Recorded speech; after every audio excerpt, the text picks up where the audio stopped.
So there's this theory that a frog crawled out of the water and had sex with some other creature, and some other creature came out, and then that creature had sex with other creatures, and then some other creature came out, and mutations kept occurring, which led to humanity, right? That's the most simplified version of evolution. Like, basically, we have mutations that occur when we have sex with something, and then our offspring are slightly different, and their offspring are slightly different, and so forth. My concern is, why is it that we had sex and all these freak mutations end up freakishly being the same? So, like, people say, oh, the earlier versions of us die off because they're weaker. Well, monkeys are supposed to be, you know, just like our earliest ancestors, and they're still alive, right? It's like we were placed here, you know, and like it's like this. It's like they took a group of people from another planet, a bunch of different groups of people that mutated in a similar way, and then put them on this planet to start over.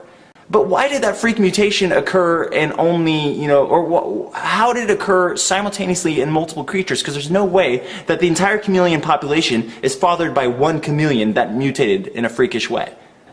But even so, it's like we couldn't evolve again past that, because then there would be all these freak-ass mutations occurring later on, which would cause a diverse species, like multiple different races, so to speak, but with different, significantly different physical characteristics between all of them. We split up, and all of a sudden our skin gets brighter and all that shit, even though the sun's still beaming down on us, and especially in, you know, Southern America, it gets really fucking hot, you know?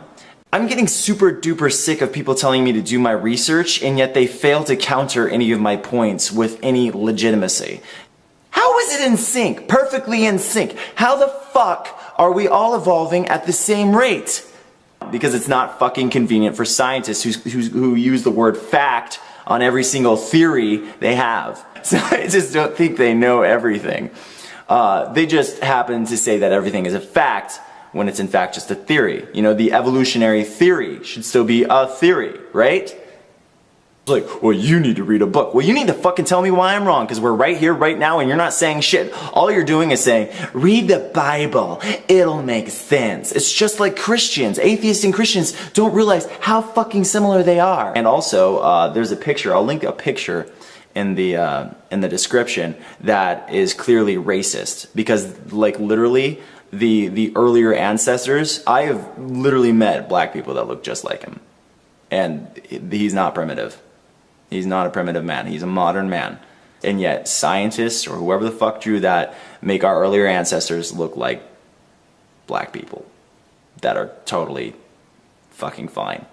So it's just racist as shit.